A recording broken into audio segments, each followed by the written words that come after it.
अस्सलाम वालेकुम वरहमतुल्लाहि वबरकातुहू। रब्बि इश्रह ली सदरी व यस्सिर ली अमरी वहलुल उक़दतम मिन लिसानी यफ़क़हू क़ौली। रब्बी, ए मेरे रब, शरह ली, शरह कर दे, ली मेरे लिए, खोल दे। रब्बि इश्रह ली सदरी, तो या होता है ना कि मेरे लिए होता है, और नून अलिफ लाम हमारे लिए, तो सदरी मेरे सीने, और यस्सिर, और तू आसान कर दे, ली मेरे लिए, अमरी, मेरे अमर को, मेरे काम को। ये रब्बि इश्रह ली सदरी व यस्सिर ली अमरी वहलुल, और खोल दे, हलाल कर दे, हलाल नहीं होता कि चीज हलाल हो, वहलुल उक़दा, उक़द जो है मेरी गिरा, उक़दे निकाह होता है बांधना, उक़द, वहलुल, वहलुल उक़दतम मिन लिसानी, मेरी जुबान की गिरा। बाज का तो आपने नोट किया होगा, बात करते हुए आपको अल्फाज ही नहीं मिल रहे होते, बाद में कहते हो ओ यार, अगर मैं वहां ये कहता ना तो ये होती है, बाद में जो है ना याद आता है यार, ये मैं मुझे वो ये कहना चाहिए। तो ये हम अल्लाह से दुआ करते हैं कि यार अब ये जो तेरी मखलूक है, जो मेरे ख्याल है, ये भी तेरी मखलूक है, जिस्म भी तेरी मखलूक है, तो इसका बेहतरीन जो है वो तू इस्तेमाल कर सकता है। तो इसलिए मेरे लिए क्या कर, कि मैं जो काम करने लगा हूँ उसमें मेरी मदद फरमा, उसमें आसानी पैदा कर दे। मैंने जिंदगी में ये बहुत दफा नोट किया है कि बाज काम बहुत मुश्किल होते हैं लेकिन पता नहीं चलता होना शुरू हो जाते हैं, और बहुत बाज का काम आसान होते हैं लेकिन ऐसी रुकावटें पैदा होनी शुरू होती हैं कि बंदा परेशान हो जाता है। ऐसी चीजें भी जिंदगी में होती हैं। तो अल्लाह ताला अपनी जात को बताते हैं कि जो तुम दो जमा दो हमेशा चार ही नहीं होना, इसके कभी कभी छह भी हो जाएगा, कभी जीरो भी हो जाएगा, तो इसलिए मैं मौजूद हूँ। अपनी जात को अल्लाह ताला बार बार हमें जो है वो ये चीज बताते हैं। सैलरी को हमने स्टार्ट किया अल्हम्दुलिल्लाह, चैप्टर नंबर 1 के अंदर हमने पढ़ लिया basic salary, house rent allowance, accommodation, गाड़ी, घर, medical facility, medical allowance, hotel में काम करने वाले को खाना, एजुकेशन, तालीमी इदारे में पढ़ने वाले के बच्चों की तालीम, ठीक है, और हॉस्पिटल में काम करने वाले को तिब्बी मेडिकल फैसिलिटीज का प्रोवाइड करना, गाड़ी का देना बिजनेस के लिए, पर्सनल यूज के लिए, खरीद के, लीज के ऊपर लेके, कर्जे का देना, गोल्डन हैंडशेक का देना, पेंशन का देना, राइट। कल कुछ जरा टेक्निकल चीजें आई थी, पेंशन जो है वो एग्जामिशन के ऊपर हमने बात की थी। उसके बाद पेंशन जो है वो 70 साल से ऊपर पेंशन का मिलना, 70 साल से नीचे पेंशन का मिलना, 10 मिलियन से ज्यादा का पेंशन का मिलना, पेंशन का मिलना और उसी जगह जॉब का करना, ये बातें हमने डिस्कस की थी। फिर हमने लिमिटेशन ऑफ पेंशन को पढ़ा, गवर्नमेंट के एम्प्लॉयज को पेंशन का मिलना, राइट, अप्रूव्ड पेंशन से मिलना, अनअप्रूव्ड पेंशन से आपको पैसे मिलना, उसकी एग्जेम्पशंस हमने डिस्कस की कल। और हमने कहा कि सैलरी जो है वो कब एक्रूवल बेसिस पे टैक्स होगी, ठीक है, सैलरी जो है वो रिसीव्ड बेसिस पे टैक्स होगी, सही है। ये चीजें हमने उसमें डिस्कस की। एमटीएस क्या होता है उसके ऊपर हमने बात की। इसमें कोई क्वेश्चन हो तो पूछ ले। No question. यस है जी। बोला था कि जो बेसिक सैलरी होती है ये हर साल चेंज होती है। नहीं, मैंने ये नहीं कहा, मैंने ये नहीं कहा होती, हो सकती है। एमटीएस जिसका होता है उसकी सैलरी में वो जो दरमियान में वो ऐड होती रहती है, ये गवर्नमेंट एम्प्लॉयज के साथ होता उनकी बेसिक सेम नहीं रहती। है। नहीं, किसने कहा बेसिक से? आप पूछ रहे हैं, मुझे बता रहे हैं। नहीं सब पूछ रहा हूँ। नहीं, जब सवाल किया जाता है ना तो उसके दो मकसद होते हैं, एक पूछना होता है, एक बताना भी होता है। अल्लाह ताला जब कुरान में सवाल करते हैं ना तो वो सवाल नहीं होता, अल्लाह ताला को तो जवाब की जरूरत नहीं है। तो अल्लाह ताला हमें बता, क्या तुमने आसमान को बनाया या जमीन को बनाया, क्या हमने तुमसे मशवरा किया था? तो हम कहेंगे नहीं या अल्लाह, आपने हमसे मशवरा नहीं किया। तो अब उसमें अल्लाह ताला क्या बताते हैं जी? सर मैं इसलिए पूछ रहा था क्योंकि जो गवर्नमेंट के एम्प्लॉयज होते हैं ना, जैसे हमारे घर में भी है, तो हर साल जैसे उनकी सैलरी के अंदर इंक्रीमेंट आती है, तो वो बेसिक सैलरी के हिसाब से आती है। फिर हर साल ऐसे ही सुनने को मिलता है कि वो बोलते हैं कि हमारी ये इतनी ही है, तो फिर उसके मुताबिक। वही ना, उनको जो स्केल कभी उनका पूछिएगा, अगर उनका स्केल है तो आप देखिएगा हर साल उनकी जो सैलरी है उस स्केल के साथ बढ़ जाती है। उनसे पूछिएगा आपका एमटीएस क्या है, अगर है तो उस इदारे ने दिया हुआ है, तो उस बेसिक के हिसाब से बाकी पर्क्स भी चेंज हो जाते हैं ना। वो ये कहते होंगे, वो कहते होंगे हमारी जो बेसिक है इसके हिसाब से बाकी चीजें चेंज होती हैं। ये नहीं कहते होंगे बेसिक सैलरी हमारी एक ही है। तो अगर सैलरी चेंज ही ना होगी तो आप महंगाई को कैसे देखेंगे, महंगाई को कंट्रोल कैसे करेंगे, आप बताएं ना। अगर मेरी सैलरी सेम रहे तो हर साल कम होती जाएगी ना, क्योंकि महंगाई बढ़ रही है, मेरी जो ताकत है खरीदने की वो कम होती जा रही है। तो मैं तो नौकरी में चोरियां चकारी शुरू करूंगा तभी मेरा गुजारा होगा ना, और मेरा कैसे गुजारा होगा। तो इसलिए सैलरी का बढ़ाना जरूरी होता है, इसीलिए एग्जामेशन बढ़ाई जाती है ताकि लोग जो है वो अपना गुजारा कर सकें। ये सारा एक सिस्टम है, हम पढ़ चुके हुए हैं कि ये होना चाहिए मुनासिब। और कोई चीज? तो ये अप्रूव्ड और अनअप्रूव्ड जैसे पेंशन की वजह से अप्रूवल से मुराद ये है कि एक इदारा टैक्स वालों को जाके कहता है या एफबीआर को जाके कहता है कि जनाब ये मैं एक स्कीम चलाना चाहता हूँ, मुझे इसकी इजाजत दें। तो वो डॉक्यूमेंटेशन करता है और उसको स्टैंप कर दिया जाएगा, ठीक है आपको इजाजत है कि आप ये पेंशन चला रहे हैं। उससे एम्प्लॉयज को फायदा होगा ना, आगे जाके पढ़ेंगे इनको भी फायदा होगा, इदारे को भी फायदा होता है, इन दोनों को फायदा होता है। अगर अनअप्रूव्ड होगा तो इदारे को भी नुकसान होता है, एम्प्लॉय को भी नुकसान होता है। एम्प्लॉय को क्या नुकसान होगा अगर ये अप्रूव्ड नहीं होगा तो? अगर उस बेचारे को 50 लाख मिली है तो 75,000 माइनस होगा उसकी, तो वो तो लग गई ना, उसकी तबीयत साफ हो गई। उसकी अप्रूवल से क्या होगा वो ध्यान रखिएगा। कि वो जब भी पैसे मिलेंगे उस पर टैक्स नहीं है और मेरी इनकम जो है वो वाइट हो जाएगी। इदारे को भी हम आगे जाके पढ़ेंगे इसका नुकसान होता है अनअप्रूव्ड का, ये इसको एक्सपेंस डिसअलाउ है। इस साल इदारे ने फॉर एग्जाम्पल किसी कंपनी ने 2 करोड़ रुपया पेंशन दी है, मुख्तलिफ एम्प्लॉय छोड़ दो रिटायर हो गए, तो अगर उसको एक्सपेंस ही अलाउ नहीं हो रहा, 2 करोड़ रुपए से क्या मुराद है? अगर 29% टैक्स भी आप दें कंपनी का, तो 29 और 58 लाख का टैक्स इसको ज्यादा देना पड़ेगा। 5.8 मिलियन का टैक्स थोड़ा होता है, 58 लाख रुपया। तो वो पागल थोड़ी है, ये तो अप्रूवल ले लेंगे वो, ताकि एम्प्लॉय का भी फायदा है, इनका भी फायदा, इनको खर्चा मिल जाएगा, अपने प्रॉफिट में से माइनस कर लेंगे, उस पर टैक्स नहीं लगेगा। और अगर अनअप्रूव्ड होगा तो दोनों की तबीयत साफ हो जाएगी। जब अप्रूवल रहेंगे तब भी कोई फीस वगैरह एफबीआर को जमा करवाएंगे। इसका नहीं मुझे पता, ऑब्वियसली तो आप कौन सा काम है जो गवर्नमेंट फ्री करती है?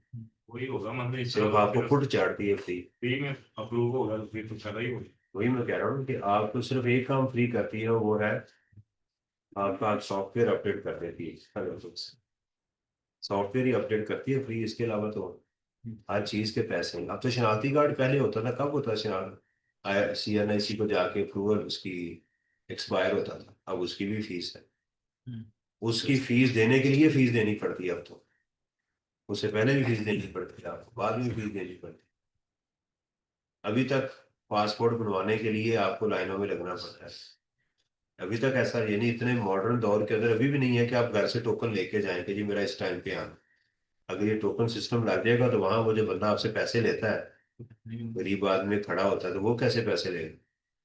यदि भी आप पासपोर्ट है ना, नेट पे जाएं अपनी बुकिंग करवाएं, उस टाइम पे स्लॉट हो, अंदर चले जाए, तो वो लाइनों में लगाते हैं ताकि आप सारा ये काम करें। ये सारी चीजें जो है ये, आप ये थोड़ी कि आपकी लाइफ ही बोर हो जानी है जब आपकी जिंदगी बिल्कुल जो भी काम करेंगे हर काम ही होता रहेगा, क्या मजा आएगा, आपको खबर ही कोई नहीं होगी। बिस्मिल्लाह।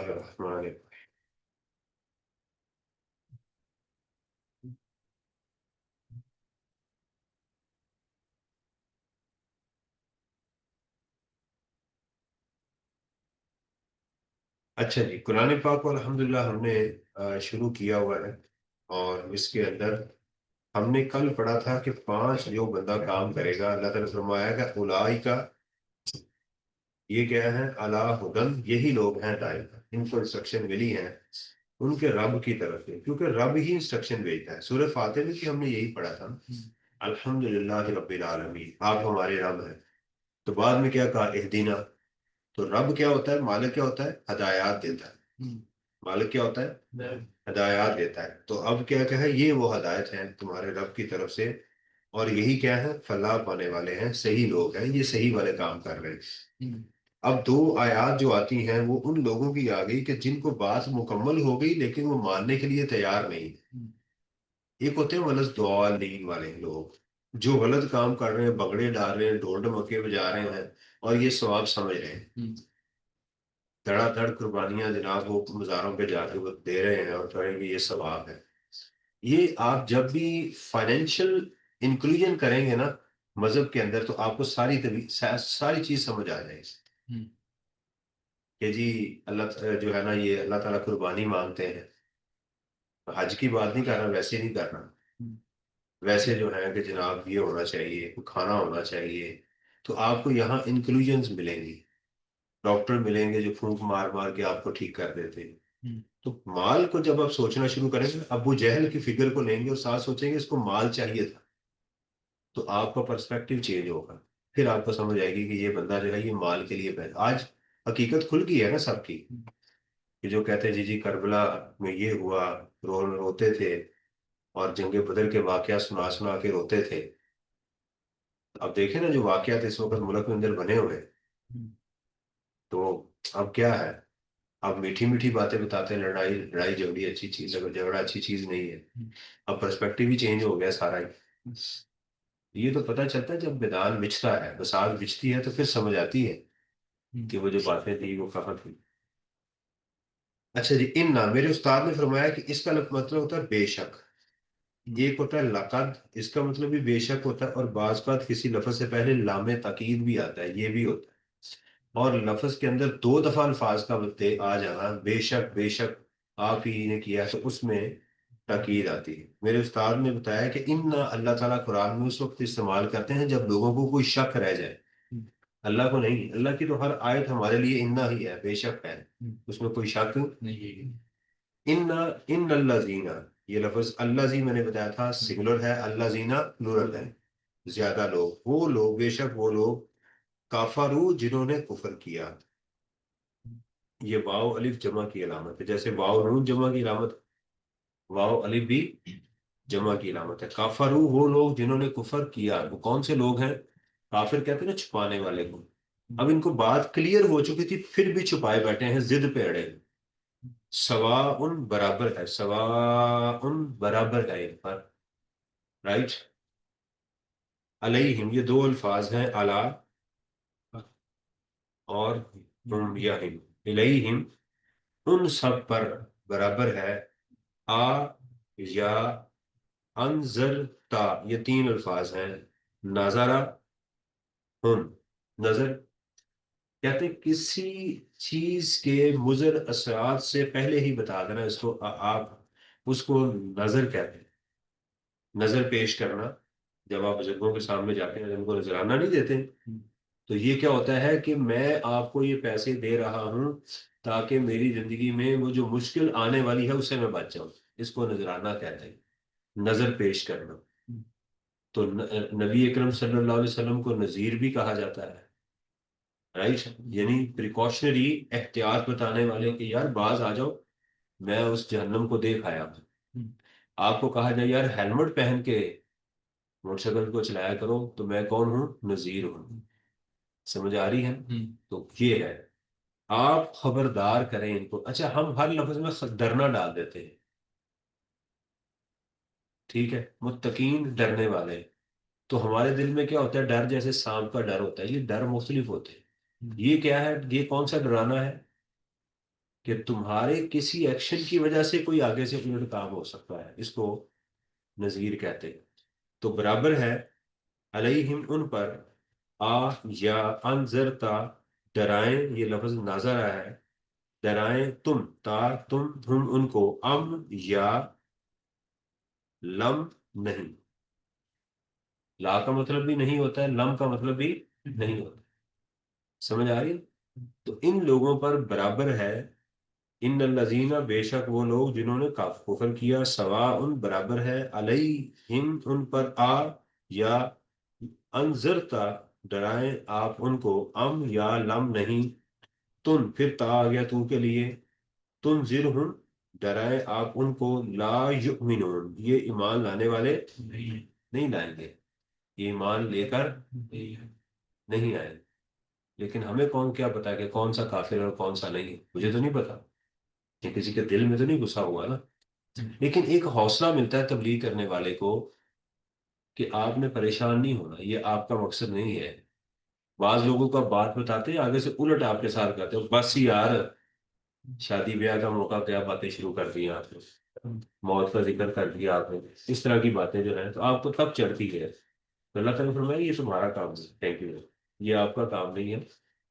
बाज लोग ऐसे मिलेंगे आपको जिन्होंने कुफर किया हुआ है, आप उनको कुछ कहें या ना कहें उनको कोई फर्क पड़ने वाला नहीं नहीं। ये एक, इसलिए बहस नहीं करनी चाहिए किसी के साथ। जिद, हमारी बहुत सारी लड़ाइयाँ इसलिए मस्जिद में होती हैं, मैं जो कह रहा हूं तुम ये करो, क्योंकि हमने पहचान बना ली है ना। हमने नमाज की जो फिजिकली अपेयरेंस है उससे हमने क्लासिफिकेशन की हुई है। जो बंदा यहाँ हाथ बांध के नमाज खड़ा होगा वैसे होगा, जो रफा जैन कर रहा होगा वो वैसे होगा, जो इस तरह से खड़ा होगा वो, तो उसके हिसाब से हमने क्लासेस, उसी हिसाब से हम उसकी बात सुनते हैं। काफर भी यही करते थे, क्योंकि जो ये बात करेगा उसकी नहीं सुननी, इसकी मैंने बात समझी। तो ये कुरान आपको सबसे पहले जो आपका अच्छा काम करेगा सीखने में, आपके अंदर फिरका वारियत खत्म कर दे। आप मेरे शागिर्द हैं बेटा, जब भी ये बात हो इस पे बहस में कभी ना पड़ा करें कि आप सल्लल्लाहु अलैहि वसल्लम नूर थे, बशर थे, उनको गैब का इल्म था नहीं था, फलां सहाबी की फलां सहाबी के साथ जो बात हुई थी उनका आपस में क्या मामला थे, ये सारी चीजें आपको डिस्ट्रैक्ट करेंगे। इन मुबासे में अल्लाह से दुआ किया करें कि यार अब जिस तरह से मैं नमाज अदा कर रहा हूं, अगर तुझे ये पसंद नहीं है तो मुझे रोक दे, मेरी रहनुमाई फरमा, अल्लाह ताला आपको खुद ही बता देंगे। इस बंदे के पीछे लगने की क्या जरूरत है, किसी से लड़ाई करने की क्या जरूरत है। ये खड़ा है इसके पीछे नमाज नहीं होगी, ये खड़ा है इसके पीछे। एक दफा मुझे किसी ने किसी मस्जिद में नमाज पढ़ने के लिए गया तो कारी साहब लेट हो गए, उन्होंने मेरी दाढ़ी देखी तो मुझे कहा जी आप नमाज पढ़ा दें। अब मैं रफ़ाइदान करता हूँ, और जिस मस्जिद में खड़ा था वो तो कत्ल कर दें, मैं मुसल्ले में भी खड़ा था उनके। मैं खड़ा तो हो गया, मैंने कहा यार टोपी शोपी मैंने पहनी हुई थी, तो मैंने वहां रफ़ाइदान नहीं की। मैंने कहा अब इनमें से किसी को पता चल गया कि ये जो मुसल्ले में बंदा खड़ा है वो तो उसके लिए कत्ल का हुक्म है कि मस्जिद में दाखिल ना हो, बेहतर तो यही है। वो चे जाए, मुझे मुसल्ले पे उन्होंने खड़ा कर दिया। मैंने नमाज पढ़ाई और बड़ी एहतियात की कि मेरे से रफा जाए ना हो जाए कहीं। हाथ भी मैंने नीचे करके बांधे, पूरी तसल्ली के साथ नमाज पढ़ी, उनके तरीके से मैंने दुआ भी की, और जान मेरी बख्शी हुई। मैं कही अल्लाह शुक्र है मैं जो है बच के निकल आया हूँ यहाँ से। ये हालात हमारे मसाजिद के अंदर पैदा कर दिए गए। और अब तो काफी कम हो गया है। दिलों के अंदर जो बुग़्ज़ है ना आपको पता नहीं चलता। ये कल परसों की बात है, मैंने नमाज जो थी वो पहले टाइम पे पढ़ ली।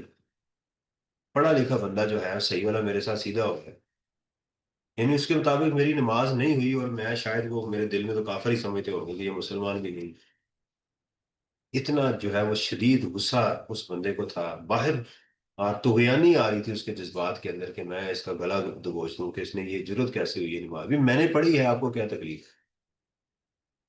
तो ये हमने ये हद पैदा कर दी, और जहां पर जो है वो हद टूट रही हो वहां ये खामोश होंगे।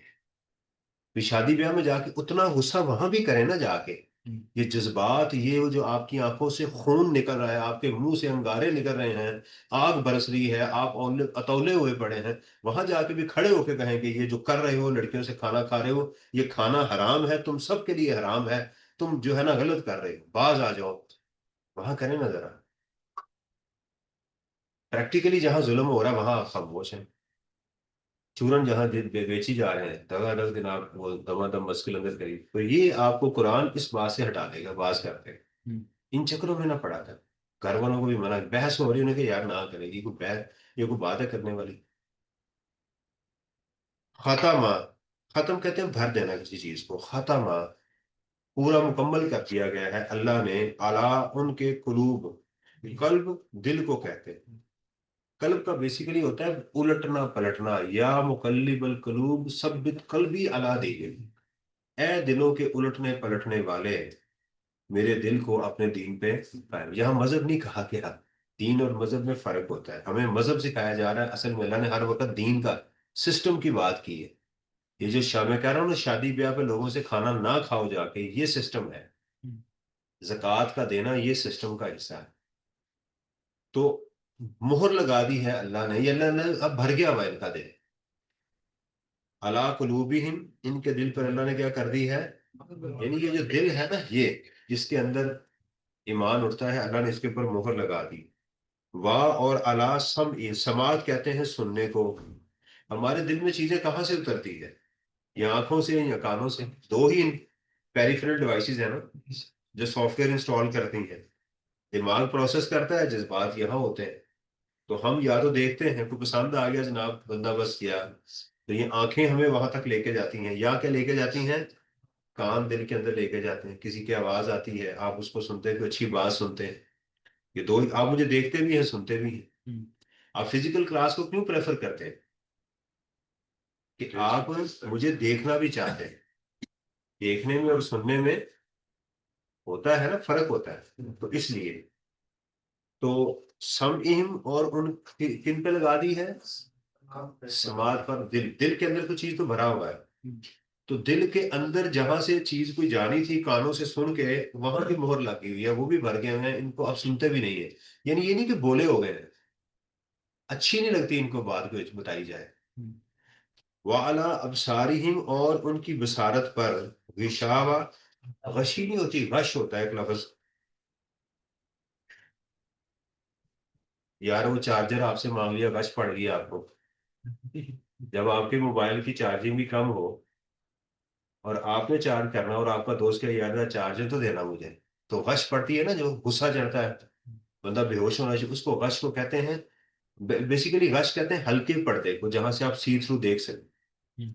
अरबों के अंदर जो औरतें हैं वो चेहरा ढांपती हैं, तो वो पर्दा होता है, उसको गश कहते हैं, जिससे नजर भी आ रहा होता है और बंदा छुपा भी होता है। उस हालत को भी गश कहते हैं, जिसमें इंसान मरता नहीं है, उसको सेंस भी होती है, लेकिन वो बेहोश होता है, उसको गश कहते हैं, या इसको गश पड़ गई। तो उनकी आंखों पर क्या है, अबसार ही, बसर एक को कहते हैं, और अबसार ज्यादा।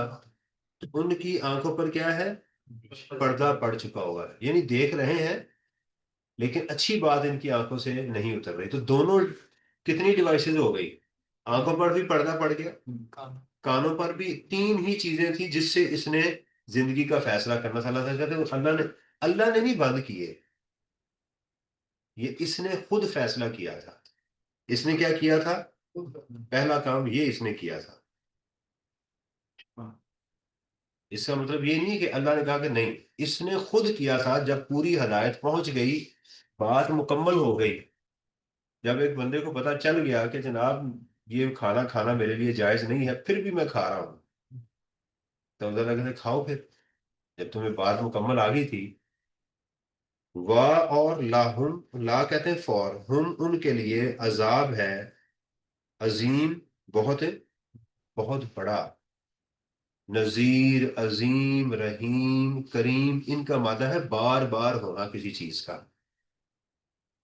अजीम जो है ना, ये उजलात से बना हुआ है, या हड्डियों को मेरा ख्याल कहते हैं, उससे ये लफ्ज बना हुआ है। तो ये मजबूत होती है ना, ये मैं आपको देख के बताऊंगा।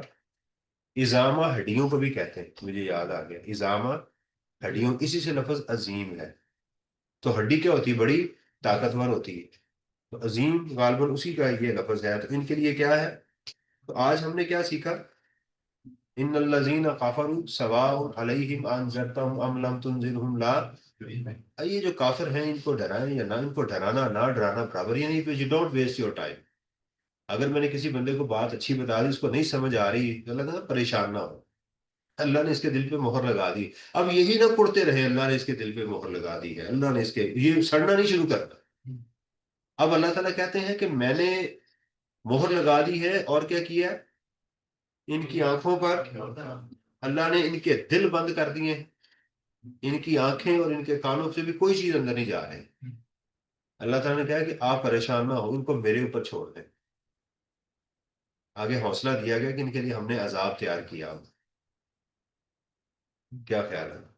यानी ये था ना मुझे कि मैं बता रहा हूँ, ये मेरी बातें नहीं सुन रहा, तो मेरा दोस्त कहे यार इसको जरा मेरी तरफ भेजो, इसकी मैं तबीयत साफ करता हूँ, तो मुझे दिल में हौसला होगा नहीं, तुम मारो यार इसको। अब अल्लाह ताला कह रहे इसकी मैं धुलाई करूंगा, इसके लिए मैंने अजाब तैयार किया, आप परेशान ना हो। तो इसलिए हमें इन चीजों, कुरान को पढ़ा करें, ताकि अल्लाह ताला जो है हमें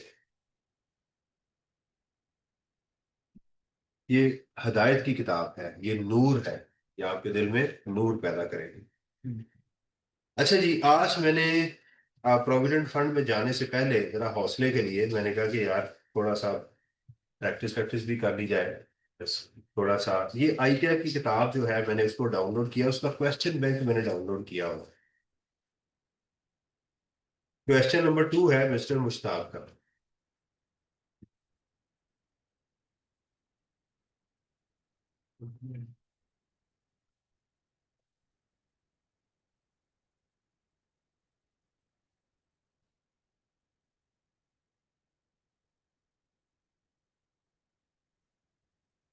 अच्छा जी, रिक्वायरमेंट क्या है? कहते जी you are required to compute his taxable income and tax thereon for the tax year. Show all computation and assumptions as a necessity. वो कहता है कि अगर आपने कोई assumption assume किया है किसी चीज को, तो वो लिखें जो कि जरूरी है। ठीक है। और टैक्स ईयर कौन सा है? 26। टैक्सेबल इनकम भी कैलकुलेट करनी है, और टैक्सेबल इनकम कोई बता सकता क्या होता है? Total income less deductible allowances is equal to less separate block of income, less, ये हम इसको टैक्सेबल इनकम कहते हैं, यही है ना?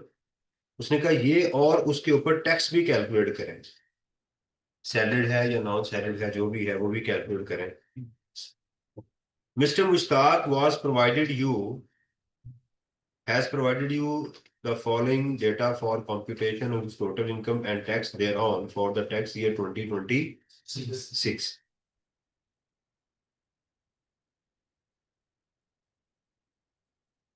बेसिक सैलरी ये मंथली है या एनुअल है? क्योंकि टैक्सेबल इनकम सालाना होगी। अब हम कैलकुलेशन कब कर रहे हैं? 30 जून के। अज्यूम करें कि आज हम जो है वो 31 अगस्त 2026 पे खड़े हैं, आज इस दिन कैलकुलेशन कर रहे हैं, अज्यूम कर लें, क्योंकि साल की, पूरे साल की कैलकुलेशन होगी। तो बेसिक सैलरी कितनी है? ये कहीं पर मंथ लिखा हुआ है? नहीं। Bonus totally taxable, convince allowance totally taxable, house rent allowance totally, leave fair assistance totally. मैंने कहा ना टोटली टैक्सेबल, टोटली टैक्सेबल क्यों बोल रहा हूँ? अगर ना बताया नहीं बताया हुआ ना। पहली बात है बेनिफिट है, और बताया cash pay to a non profit organization by way of donation.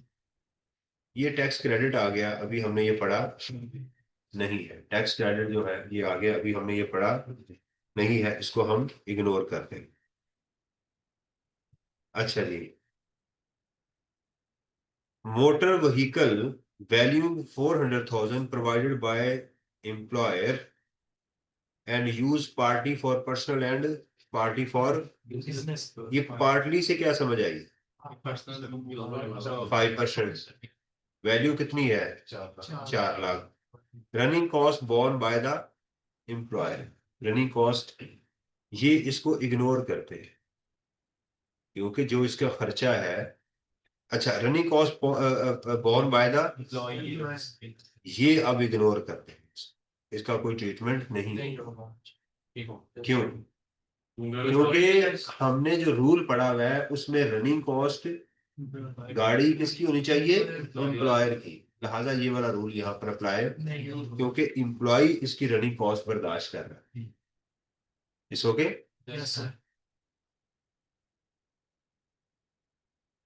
अब as a part of the tax year mister Mushtaq was issued 5000 share under an employee share option scheme. मैंने कहा था अगर कोई एसेट किसी एम्प्लॉय को दे दिया जाए तो उसकी मार्केट वैल्यू सैलरी की नहीं जाती। क्या किया जाए? वो एसेट जितने का भी होगा उसकी मार्केट वैल्यू क्या होगी? एयर कंडीशनर है 1 लाख रुपए का, मुझे 70,000 का दिया गया। 70,000 का दिया गया, मुझे 70,000 दो एसी ले जाओ। मुझे कितना फायदा दिया? 25,000। भाई 1 लाख रुपए की चीज थी, मुझे उन्होंने कहा जी आपको हम 75,000 का दे देते हैं, तो ये 25,000 रुपये मेरी सैलरी। वो मुश्किल बात तो नहीं?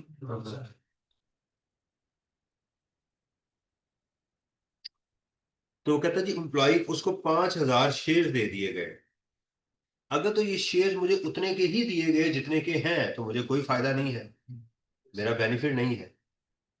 आगे कहता है जी whereby he was offered shares at 25% discount to the market value. जितने की मार्केट वैल्यू थी हमने कहा 25% तुम्हें डिस्काउंट दिया, तो ये डिस्काउंट क्या हुई मेरी? The market value of the share is 11 पर शेयर। कितने का है? 11 का। कितना फायदा फायदा मिला? 25%। कितना हुआ? House loan taken by mister Mushtaq amounting rupees 200,000 and interest paid on such loan during the year is rupees. क्या करेंगे इसका? लोन का कर्जा लिया मैंने, लोन का बताएं क्या करेंगे? कुछ भी नहीं करना, इंटरेस्ट जो कुछ भी नहीं करना, कुछ भी। चले जी कंप्यूट करें। आपने मेरे साथ साथ करना है, मेरा तमाशा नहीं देखना प्लीज। शाबाश। सर पेज नंबर कौन सा है? किताब का पेज नंबर है जी 8वां। आई कैप की किताब का मैंने अभी कल डाउनलोड की थी, आई कैप की वेबसाइट पे पड़ी हुई है। ये बिल्कुल लेटेस्ट मैंने किताब institute of chartered accountants of chartered accountants का इदारा, द इंस्टीट्यूट, इंस्टीट्यूट को भी दा लगा हुआ है, तो चार्टर्ड अकाउंटेंट्स का इदारा ऑफ, उसके मैंने जो क्वेश्चन नंबर 3 है मिस्टर मुश्ताक का सैलरी का, पिछली जो किताब है उसमें नंबर कॉन्टिन्यूस चल रहे हैं, अब इन्होंने चैप्टर वाइज इसके नंबर कम कर दिए उन्होंने। सही है? चले मैं एक्सेल शीट खोलता हूँ और एक्सेल शीट के ऊपर ही हम इसको काम करेंगे।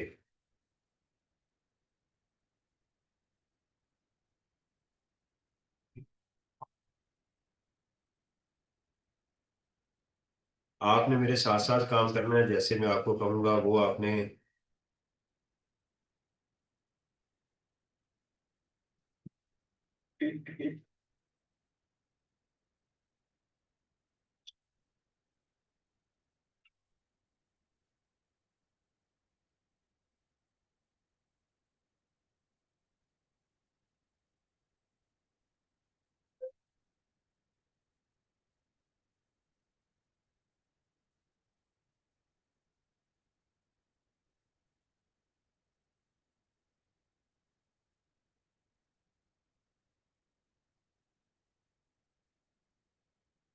ले ली। बिस्मिल्लाह, चाय ठंडी हो जाएगी। सबसे पहले उसका नाम लिखें।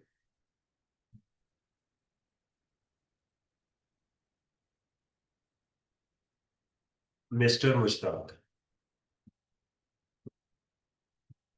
ठीक है जी। उसके बाद क्या है?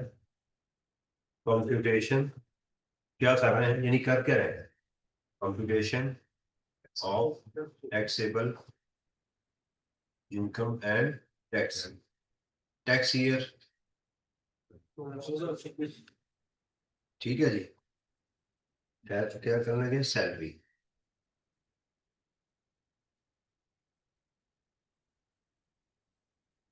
लिख लिया आपने?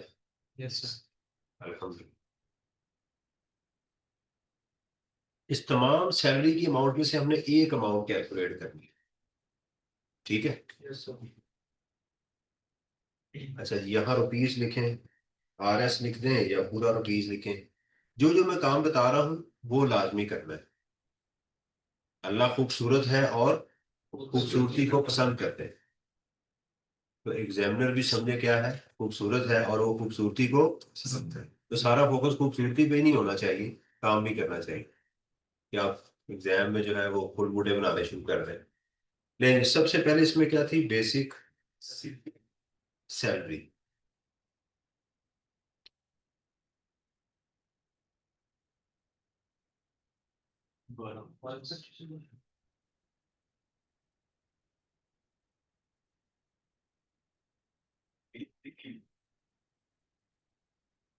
सही नजर आ रहा है आपको? जी सर।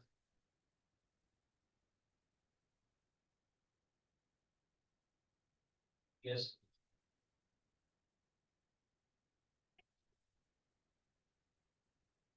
हर 3 के बाद कॉमा लगाना जैसे सॉफ्टवेयर लगा रहा है। जीरो का साइज खुदा के वास्ते इतना ही रखना है जितना आम डिजिट का होता है। हर एक की इज्जत करें। अक्सर स्टूडेंट जो है वो आप देख लीजिएगा, आप जीरो पहले थोड़ा सा छोटा करते हैं, फिर छोटा करते हैं और आखिरी मेंगनी दे देते हैं, इतना सा होता है वो। अक्सर मैंने देखा, इस तरह ना किया करें। और बहुत बड़ा अगर जीरो ना बना रहे कि सारे डिजिट उसमें आ रहे हो, मुनासिब सिमेट्री हो। और हर 3 के बाद आपने कॉमा लगाना है प्लीज। हमसे फिगर नहीं पड़ी जाती, जब आपका पेपर चेक कर रहे होते हैं हमें प्रॉब्लम होती है। तो हर 3 के बाद कॉमा लगाना। उसके बाद है जी conveyance allowance. Bonus. Bonus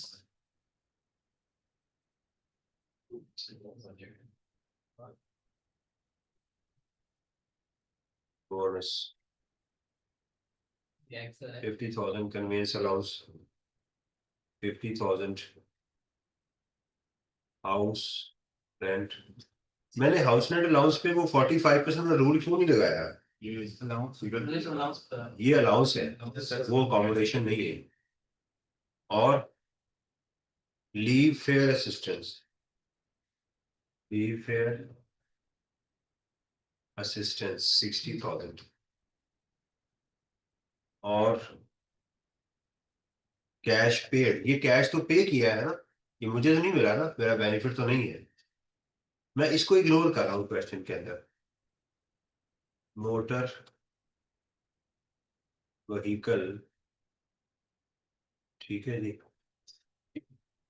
maintained by mister Mushtaq, note लिखना है। अगर किसी चीज को इग्नोर किया तो उसको आपने लिखना है। उसके बाद क्या है जी, लोन, शेयर्स। शेयर्स कितने शेयर हैं जी उसके? 5,000। ठीक है, कितने का शेयर था? 11 रुपए का। कितना डिस्काउंट मिला इसे? 25%। 13,750। Loan lower than 1 million. कोई ट्रीटमेंट नहीं की। और आइटम जी सर? और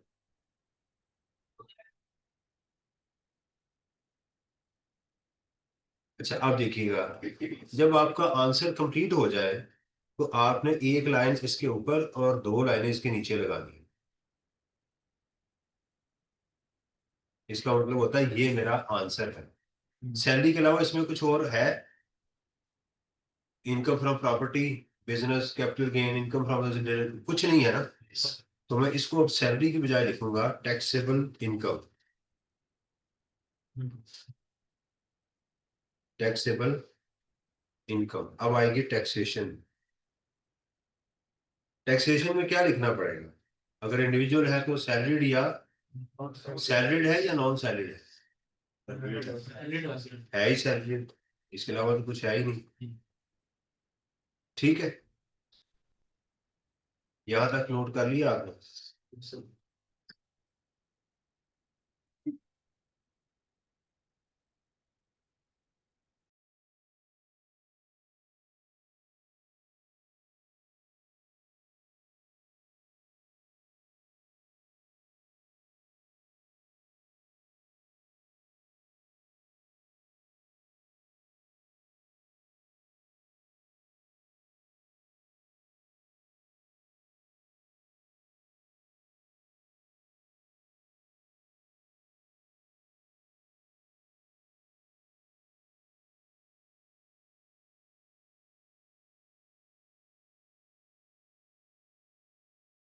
या non salary?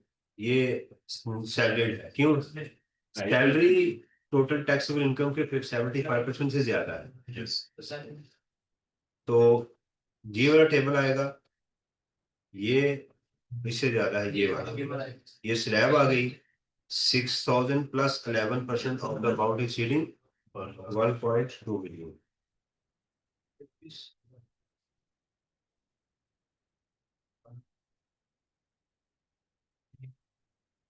6,000 plus 11% of the amount exceeding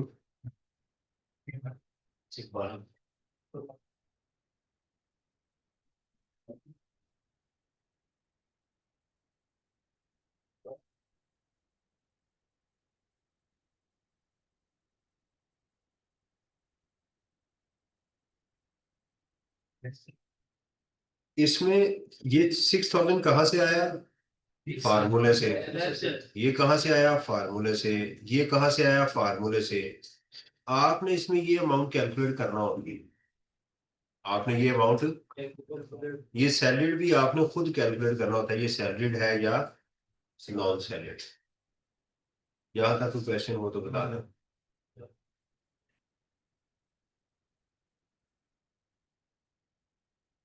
yes Yes. Yes, sir. ठीक है। सर अगर अकाउंट से सैलरी से ज्यादा चले गए तो फिर वो नॉन सैलरी में चला जाएगा।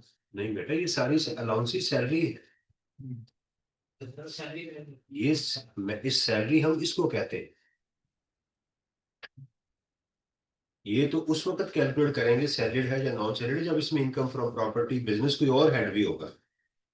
अभी तो कोई और हेड है ही नहीं। अभी तो कोई और हेड है ही नहीं।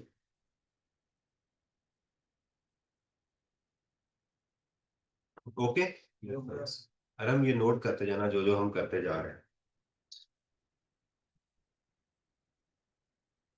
जी बशीर आ गए जी, मिस्टर बशीर। रिक्वायरमेंट क्या है जी इसकी?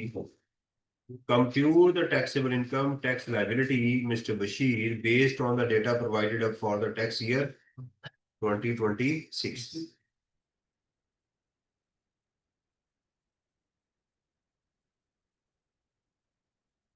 Mr. Bashir Ahmed is an employee who had joined his current employment during the tax year. His detail of salary allowances and perks received from company A, his previous employer, and company B, his present employer, are as follows. यहाँ दो कंपनियां, यहाँ दो कंपनियां हुआ तो कोई फर्क नहीं पड़ता। आप कंपनी ए की अलग कैलकुलेशन कर रहे, बी की अलग कर रहे हैं, ठीक है। पैरेलल भी कर सकते हैं ताकि टाइम बच जाए एग्जाम में, क्योंकि बार बार लिखेंगे। Basic salary, totally taxable. Bonus, house rent allowance, utility allowances, conveyance provided by company B, partly used, and private cost of the car purchased by the company, right? अब जब ये बता रहा है ना, ये कंपनी बी में भी था और ए में भी था, तो मुझे लग रहा है कि पूरा साल इसने कुछ टाइम इधर गुजारा, कुछ टाइम इधर गुजारा। जब कोई एसेट यूज के लिए दिया जाए तो वहां टाइम को लाजमी लेना होता है। तो मैं इस बात से कॉन्शियस हो गया कि मैं इसका क्या करूं। नहीं, मेरे मेरे जहन में सवाल तो आना चाहिए ना। समझ आ रहा है ना मेरे जहन में कि भाई जब एक बंदा एक साल दो जगहों पर जॉब कर रहा है, या तो पैरेलल जॉब कर रहा है, एक जगह सुबह जाता है, एक को शाम को जाता है, फिर भी बात समझ आती है।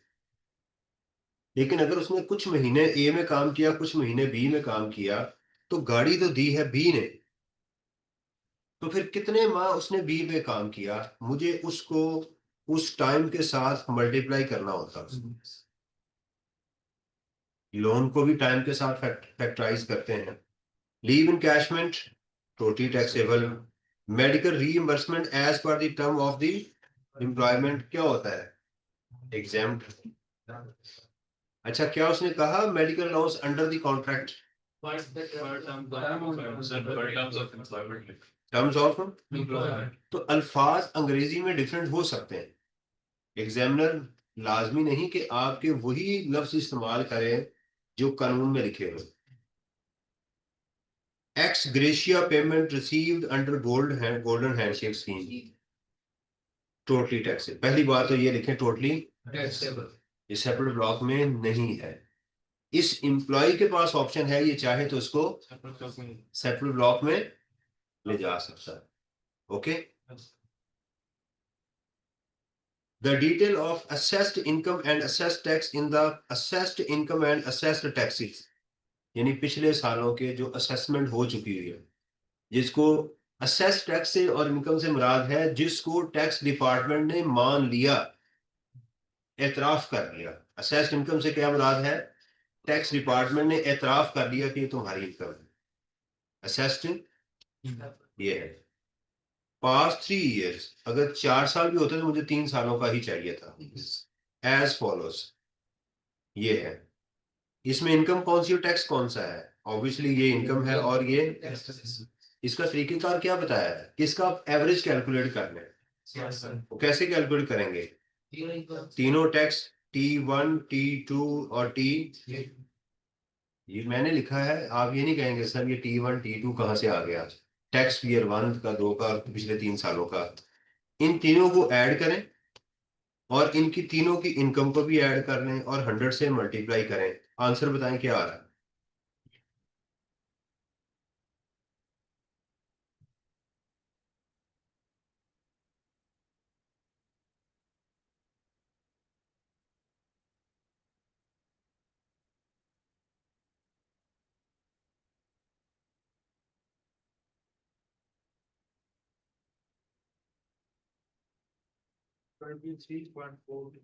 हम्म, यानी इसको ऐड कर लें, इसको भी और इसको भी, तो इसको इस पे डिवाइड कर दें, 100 से मल्टीप्लाई करें,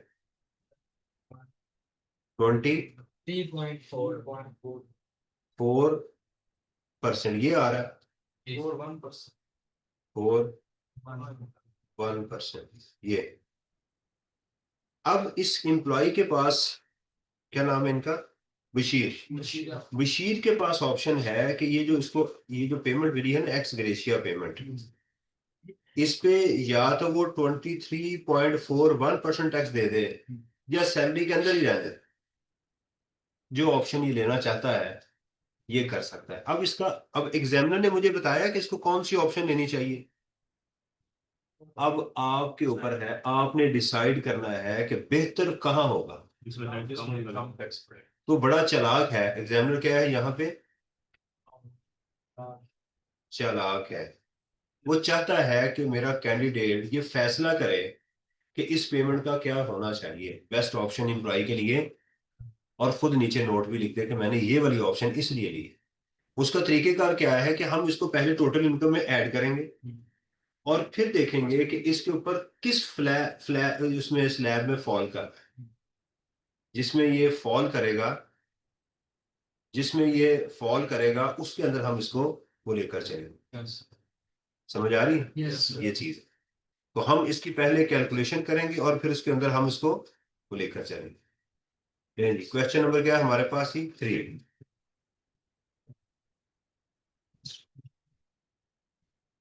क्वेश्चन नंबर 3,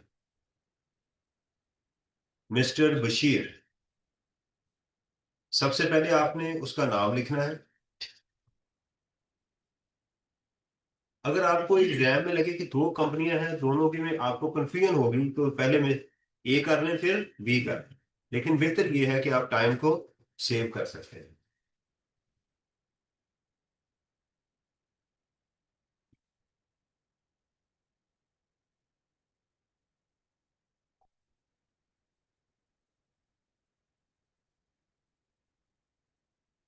ये आ गई मेरे पास।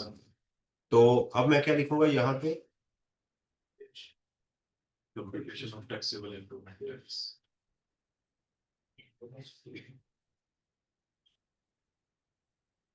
Computation taxable income and tax. For the tax year भी एग्जाम्पल लिखता है, आप भी लिख सकते हैं। मैं वैसे इसको नहीं कहता फॉर द टैक्स ईयर, लेकिन कोई इशू नहीं है। For the tax year 2026 heading जरूर देनी है आपने कि ये आप क्या कैलकुलेट कर रहे हैं, सैलरी। चूंकि आप आपके पास पेन ही एक होगा ब्लैक कलर का, तो फिर आप क्या करें, हेडिंग को कैपिटल लेटर में लिखें ताकि आसानी है। ठीक है। और यहां पर आप बना लें कंपनी ए, और यहां पर बना लें कंपनी बी, दोनों को।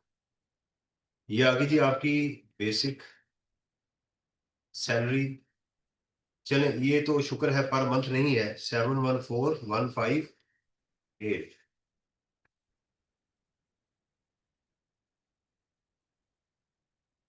और दूसरी कंपनी से 572572। टोटली टैक्सेबल बोनस है जी हमारे पास 150 और 71,800। House rent allowance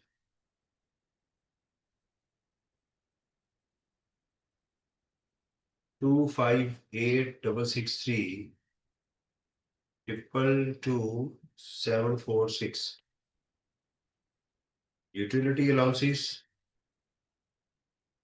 utility allowances क्या होते हैं? बिजली, सुई, गैस, पानी 714157 कार फॉर बोथ पर्पजेस। कितनी इसकी वैल्यू है जी? 1.1 मिलियन इंटू 5%। अच्छा, ये वर्किंग के अंदर आप लिख सकते हैं, एम के जगह थोड़ी एग्जाम्पल भी लिख देता है, मेन में जाके के नहीं लिखना, के बना देगा आपका, के एम वगैरह ये दरमियान में नहीं लिखते। तो ये इसकी वैल्यू भी आ रही थी 55 लाख। 55 लाख। कहाँ से आ रहा? 55 लाख, 55 लाख। यहां मैं एक अजम्पशन लिखने लगा हूं। It is assumed that the car was used for the whole year, क्योंकि एग्जामिनर ने मुझे बताया नहीं है, मेरे पास ऑप्शन भी कोई नहीं है।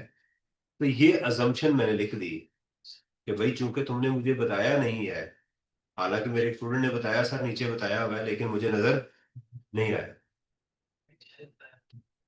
चले, तो मैंने एग्जाम में लिख दिया कि साहब आपने मुझे टाइम नहीं दिया। तो मैंने क्या किया है कि मैंने लिख अज्यूम किया कि पूरे, एग्जामिनर चाहता है कि स्टूडेंट को रूल का पता हो, उसने आपकी खाल नहीं उतारनी, उसने कोई आपकी खालें बेचनी नहीं है।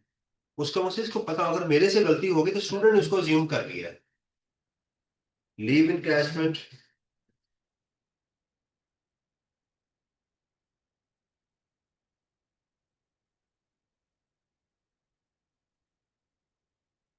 मेडिकल फैसिलिटी और गोल्डन हैंडशेक।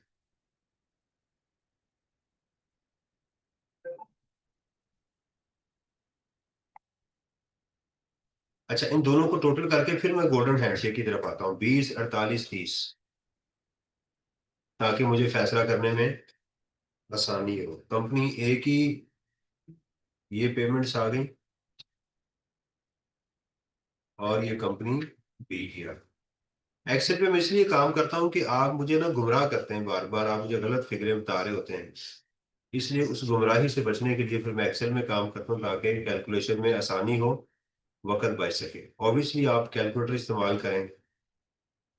एग्जाम में भी ऐसे ही करना होगा। हाँ जी, एग्जाम में भी ऐसे करना होगा। मुझे पेपर पे डिपेंड करेगा कि अगर मुझे मल्टीपल कैलकुलेशन हर कंपनी के लिए अलग अलग करनी पड़ रही है, तो पहले मैं कंपनी ए को कैलकुलेट करूंगा, फिर कंपनी बी को कैलकुलेट करूंगा। चूंकि यहाँ डेटा मुझे नजर आ गया कि सीधा सीधा है, तो इसलिए मैंने पैरेलल कर दी।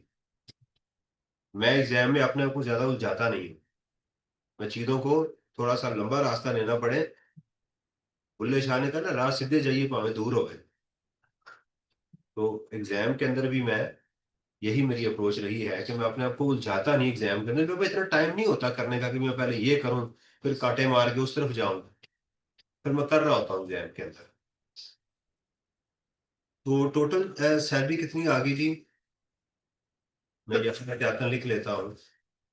ये कंपनी बी की आ गई, दोनों की मिला के ये आ गई। मैंने अपने तौर पे किया कि दोनों को इकट्ठा कर लिया। Salary from both, total salary from A and B, मैंने दोनों को इकट्ठा कर लिया। ठीक है, जो भी आप इसकी हेडिंग देना चाहें। अब देखिएगा 22,51,000 कहाँ फॉल कर रहा है, जरा ध्यान कीजिएगा। अब डिसीजन मेकिंग पे आए। 22,58,000 इसमें फॉल कर रहा है। अगर इसमें मजीद मैं 20 लाख भी ऐड कर दूं, 22 में 20 और ऐड हो तो कहाँ चला जाएगा? 35%। तो मेरे पास ऑप्शन है कि मैं चाहूं तो इस अमाउंट के ऊपर 23% टैक्स दे दूं। क्या करूं? गोल्डन टैक्स दे दूं। एक्स ग्रेशिया जो पेमेंट है, एक्स ग्रेशिया पेमेंट, यह है जी 20,48,300, 20,48,300। अगर मेरे से पूछा जाए कि भी आपकी टोटल टैक्सेबल सैलरी कितनी है, तो मैं कहूंगा 42 लाख।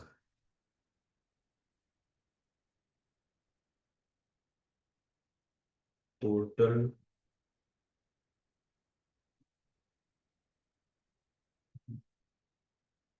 आप बताएं, क्या इस पूरी इनकम के ऊपर मैं रेट लगा दूं सैलरी वाले या नहीं? ये ज्यादा रेट लग जाएगा ना। तो मेरे पास ऑप्शन क्या है? सेपरेट। अच्छा, अब ये पूरी बन गई बारात, समझे, सारी बारात आ गई है।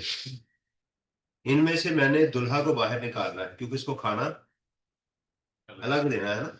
ये सेपरेट ब्लॉक ऑफ इनकम है। तो मैं क्या करूंगा, लेस। अब इसकी मैं सिर्फ सिंगल लाइन,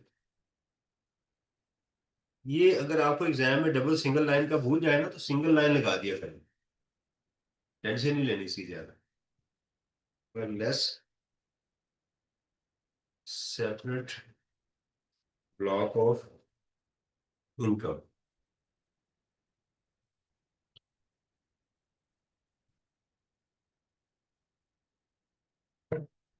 ठीक है जी। अब इस पे टैक्स लगा दें। टैक्सेशन सैलरी, बड़ा अच्छा क्वेश्चन है। 22,51,000। चलिए यहां तक पहले कर लें, फिर आगे चलते हैं।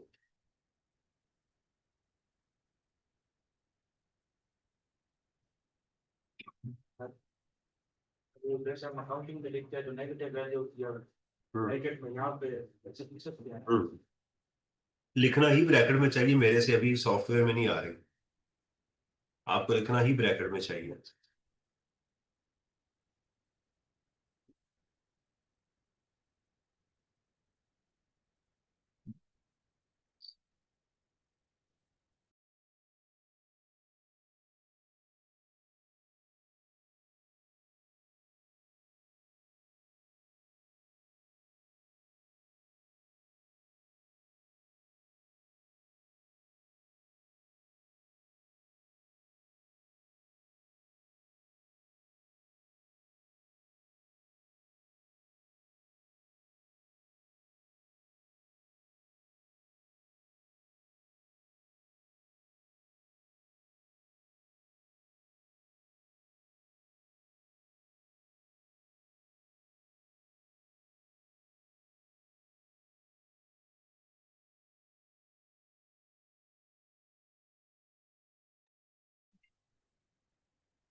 ले सैलरी,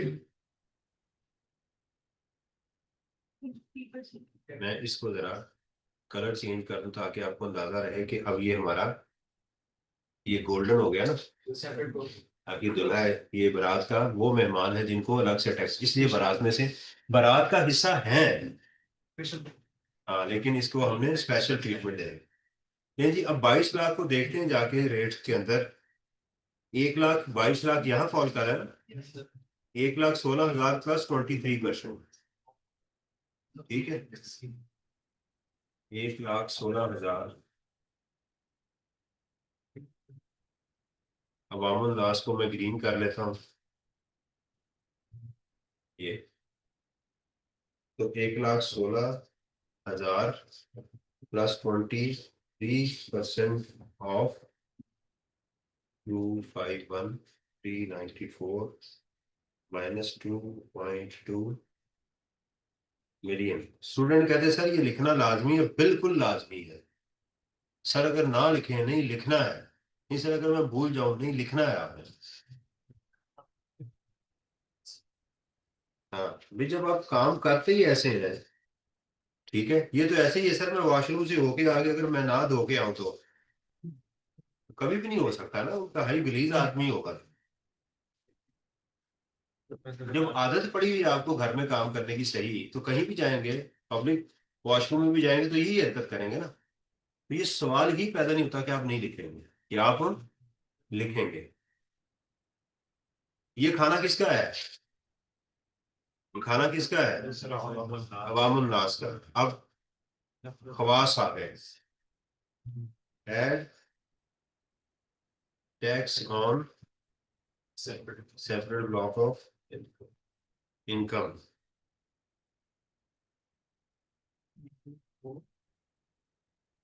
ठीक है, टैक्स ऑन 2,048,300, ठीक है। अच्छा अब इसकी वर्किंग आप देंगे, मैं तो डायरेक्ट चूंकि आप कैलकुलेट कर चुके हुए हैं, आप एग्जाम में इसकी वर्किंग देंगे। वो जो तीनों टैक्स की अमाउंट है ना, आप इन तीनों अमाउंट्स को ऐड करेंगे, ये वाली जो है, और इन इस पे डिवाइड करके मल्टीप्लाई उसके साथ कर देंगे। अच्छा इन तीनों का टोटल बताइएगा, मैं आपको करके दिखाता हूँ।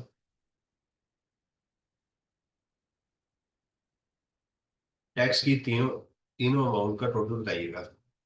269,902, 371, 255, 557, 633।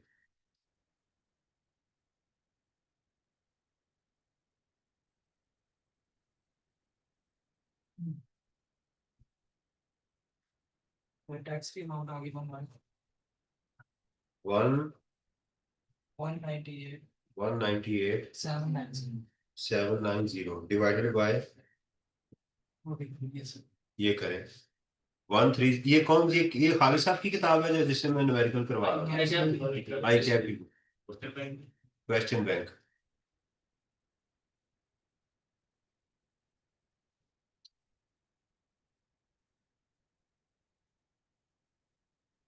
हाँ जी, 5 5 120 120 360 360 मल्टीप्लाइड बाय 2048।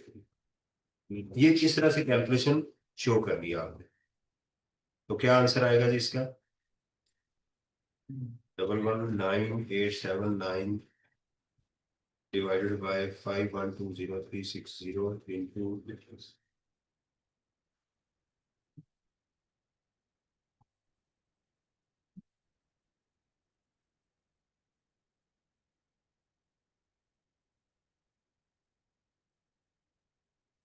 टोटल बिल कितना बना बारात का, बारात का बिल भाई कितना बना। अवामुल नास के खाने का ये है, और दुल्हा मियाँ का टोटल बिल ये बना, समझ आ गई। सेपरेट ब्लॉक ऑफ इनकम क्या है, कि वो इनकम जिसके ऊपर टैक्सेबल तो है लेकिन रेट उसका डिफरेंट है। गोल्डन हैंडशेक का लॉ ने तो रेट दिया है, पर्सन टू पर्सन डिफरेंट हो रहा है, जीरो भी हो सकता है अगर उसका पिछले 3 सालों का रेट सिफर है, तो सिफर सैलरी में ऐड कर दी, सैलरी में जारी बात है, फिर तो सैलरी में नहीं, सैलरी में ऐड करेंगे मारा जाएगा वहाँ। अगर किसी बंदे को 50 लाख मिल गया है और पिछले 3 सालों में वो 6 लाख से कम रहा है, तो सैलरी में ऐड करेंगे तो इनकम हो जाएगी 56 लाख, वो तो मांडू लग जाएगा उसको। तो क्या करना है आपको, वो तो कंफर्म उसको निकाल दें सेपरेट ब्लॉक से, सही है। Yes. Yes, sir. अच्छा, यहां उसने आपसे ऑप्शन नहीं मांगी। अक्सर एग्जाम में आता है, वो कहता है कि मिस्टर बशीर को एडवाइस करें कि वो टैक्स कैसे करवाए। अगर ऐसी बात हो, दोबारा सुन लीजिएगा ध्यान से, अगर वो कहे कि मिस्टर बशीर को एडवाइस करें कि वो टैक्स कैसे कैलकुलेट करें, तो फिर आपको 2 दफा टैक्स कैलकुलेट करना होता है। एक दफा इसके ऊपर पूरा, और फिर एक तरीके से। मिसाल में अभी मैं साइड पे करके दिखाता हूँ। 42 लाख पे कितना टैक्स होगा, मैं वैसे अगर कैलकुलेट करूं, ये बनता है 6,16,000 प्लस 35%। अगर मैं यहां करता हूँ 6,16,000 plus 35% of the amount exceeding,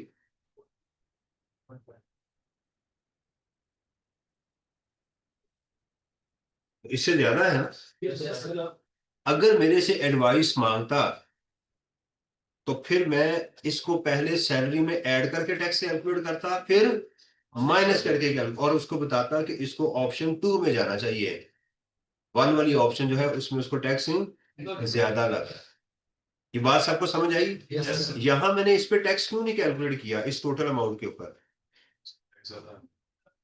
क्योंकि उसने पूछा नहीं है मेरे से, तो मैंने खुद डिसाइड किया कि मुझे क्या करना। उसने मेरे से पूछा नहीं है, इसलिए मैंने ये काम किया है। एग्जामिनर आपको इस डेटा की बजाय वो डायरेक्ट आपको परसेंटेज भी यहां दे सकता है कि जी पिछले 3 सालों का ये एवरेज रेट है, तो आपने ये नहीं करना, मजा नहीं आया सर, नहीं मैं कैलकुलेट खुद करूंगा, ये 23% जो है भाई, उसने आसानी, जिंदगी आसान कर दी है, तो इसमें रोने वाली कौन सी बात है। तो ऐसे भी डेटा मिल सकता है कि लास्ट 3 ईयर का ये उसका, अगर वो 5 सालों का दे रहे तो फिर क्या करना है, फिर भी 10 सालों का, फिर भी लास्ट अपनी मर्जी से नहीं उठाना, लास्ट 3 ईयर का डेटा आपने वो कैलकुलेट करना। जिंदगी आ गई जी। मिस्टर हयात, तीनों दो वेरी क्वेश्चन। Yes, sir. जी बशीर, उसके अमाउंट लिखे हैं अमाउंट लिखनी है, ये नहीं लिखनी। सर। टोटल इसमें टोटल टैक्स इसको यही लिखेंगे, टोटल टैक्स लेवल।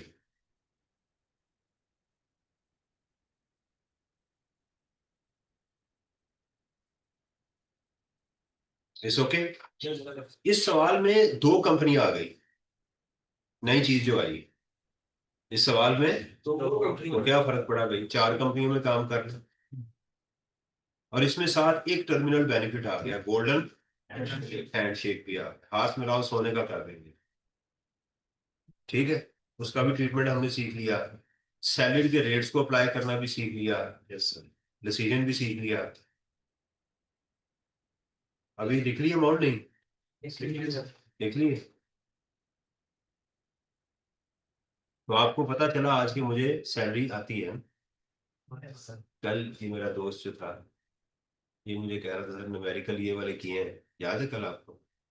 मैंने कहा यार ये मुझे शायद मुझे आदमी बोल गया हो, मैंने कहा आज न्यूमेरिकल करवा देते हैं आप, आते हैं मुझे, पता चला आपको है। Thank you. Mister Hayat required क्या है जी, with reference to the above briefly explain the relevant provision, provision किसे कहते हैं, कानून बताएं, लिखें, of the income tax ordinance, ये गलत लिखा हुआ है, ETO, relating to employee share scheme, compute the amount, ये एम्प्लॉय शेयर स्कीम अभी हमने नहीं पढ़ा, तो इसको हम पेंडिंग कर लेते हैं।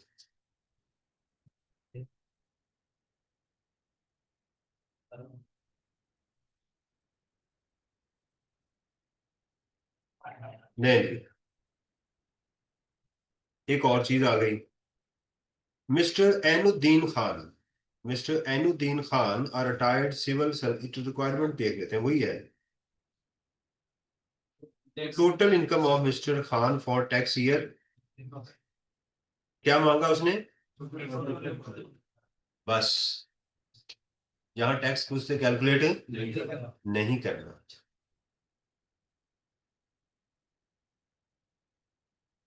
Mr. Anuddin Khan, a retired civil servant, has joined a listed company during the year. Provides you the following information for this related income tax year this. Monthly payroll, अब इसको ध्यान करना है, totally taxable bonus to the extent of 20% of the annual payroll, इसका ये amount हमने खुद calculate कर, ठीक है।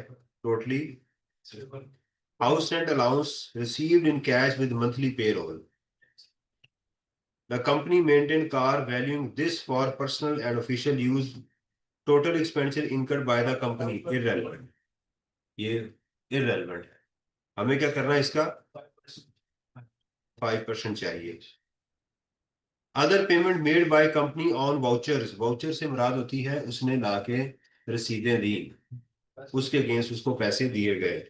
Residential electricity bill totally taxable, petrol for residential generator totally taxable, gas bill of the resident totally taxable, telephone bill of the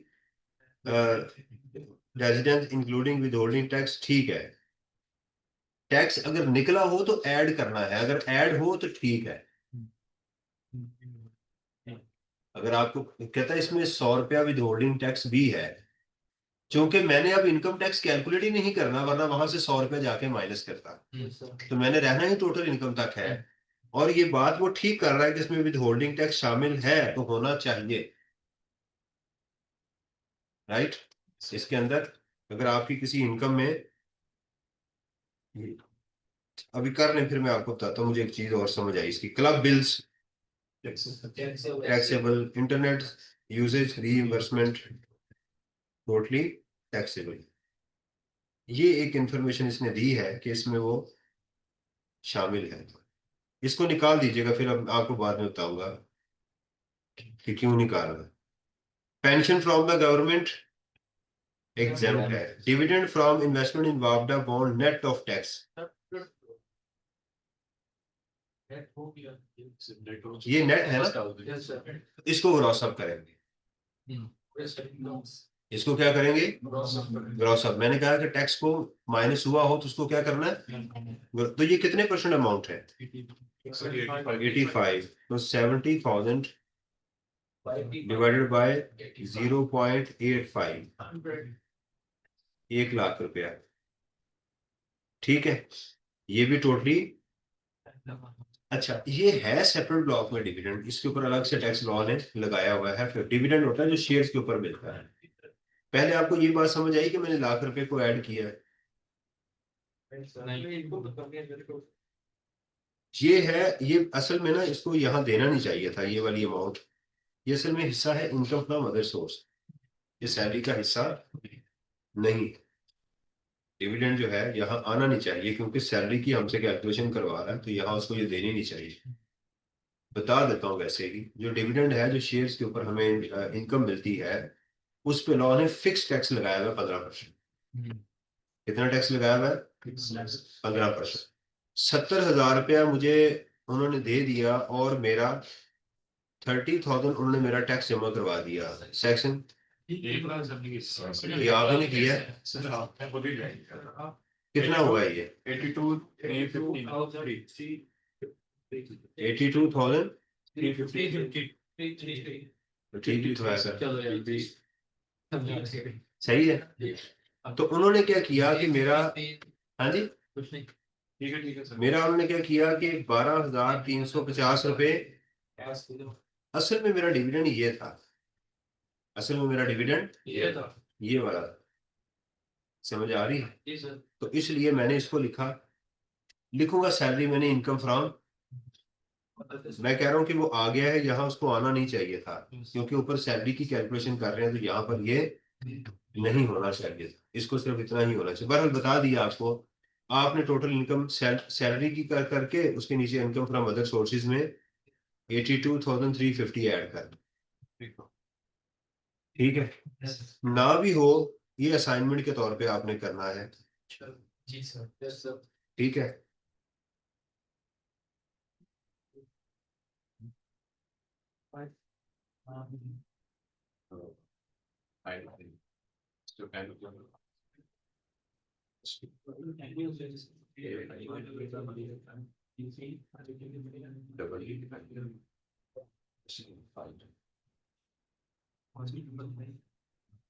अच्छा, इसमें capital gain भी आ गया, इसको रहने दे, बिजनेस भी आ गया, इस क्वेश्चन को भी रहने दे। मिस्टर असलम,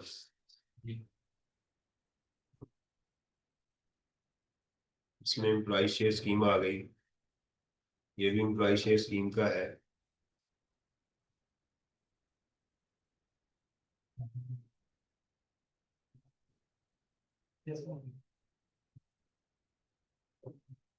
ये वाला,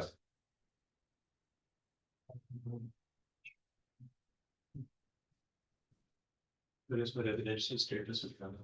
जी, ये आ गया। अच्छा, ये मैं आपको समझाऊंगा, करेंगे आप इसमें, ठीक है। जी सर। इसको भी, ये वाला क्वेश्चन है आपकी असाइनमेंट के तौर के ऊपर, और हम ग्रुप में मैसेज कर दीजिएगा कि असाइनमेंट कौन सी है। अभी मैं आपको, अभी आपने जो मंडे तक आपने प्रिपरेशन करनी है, आई होप सो कि मैं थर्सडे फ्राइडे सैटरडे और संडे जो है ये मैं जरा ऑफ सेशन होगा, और होपफुली अगर मैसेज आया नहीं आया तो फिर मैं कल आ जाऊँ। मंडे तक आपने किताब का जो चैप्टर 1 है और 2 है, ये 2 चैप्टर आपने अच्छी तरह करने हैं। प्लस इसके जो आई कैप की जो क्वेश्चन बैंक है, इसके क्वेश्चन करने हैं आपने, हाथ से करने हैं, देखने नहीं है। और इसके साथ जो आई कैप के कोड ऑफ कंडक्ट है ना, उसको आपने रिवाइज करना। आई कैप वो बड़ा इंपॉर्टेंट है, इसलिए मैं बार बार, आप आई कैप कोड ऑफ कंडक्ट आपके चैप्टर 3 में है, चैप्टर नंबर 3 में एथिक्स के अंदर आपने पढ़ा था। सिर्फ कोड ऑफ कंडक्ट को आपने अच्छी तरह देखना है, ये वाले चैप्टर रिवाइज करने हैं, इसकी आपने समरी बनानी। अच्छा, मैं बोलूंगा तो आपने मुझे इसके साथ साथ बताना है कि इसका ट्रीटमेंट क्या है। जी, क्या क्वेश्चन आपने बताया 9 तक सकते हैं? नहीं 9 तक नहीं, जो जो मैं लिखवा रहा हूँ, एम्प्लॉय शेयर स्कीम को भी आप हैंडल ही कर सकेंगे। वो एक छोटा सा पॉइंट मैंने आपको बता दिया था, एम्प्लॉय शेयर स्कीम में और इश्यूज आते हैं, जब वो चैप्टर करवाऊंगा तो फिर मैं दोबारा इधर आऊँ। अच्छा जी। अच्छा, प्रोविडेंट फंड का ना मेरा एक लेक्चर है, अगर आप उसको देखना पसंद करें, आप जाके लिखेंगे नेट के ऊपर,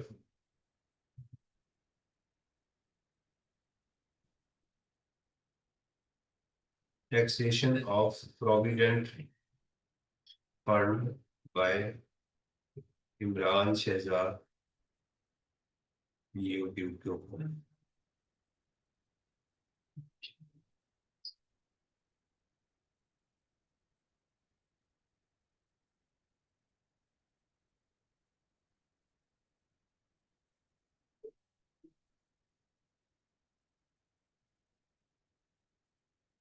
यहाँ एक वीडियो मैंने मेन बनाई हुई है कुरान पाक के ऊपर, उसको कैसे पढ़ना है वो देख लीजिएगा। यहाँ मेरे लेक्चर में से कैसे सर्च करेंगे, यहाँ से प्रोविडेंट फंड,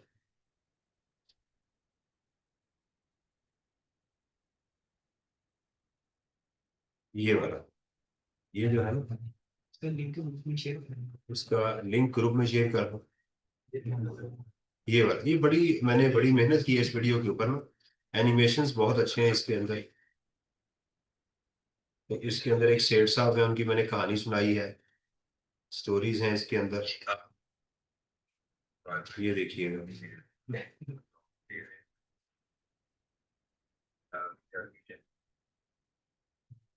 तो इसको जरा देख लेंगे तो फिर क्या होगा हमारे लिए। इसमें मैंने 2 किरदार हैं, एक ये है, ये एम्प्लॉय होता है जी पहले, ये देखिएगा, ये देखिए, और ये सेठ है, और ये एम्प्लॉय की,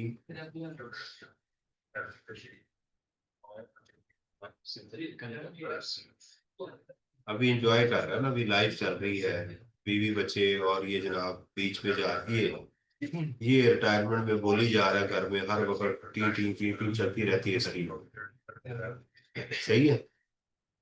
तो ये जरा जाके देखिएगा, ठीक है। तो इसको लाजमी देखिएगा, अपने दोस्तों के साथ शेयर कीजिएगा, बेल के आइकॉन को मेरे कोई पैसा नहीं मिलता इस चैनल से, मुझे कोई पैसा नहीं मिलता है चैनल से।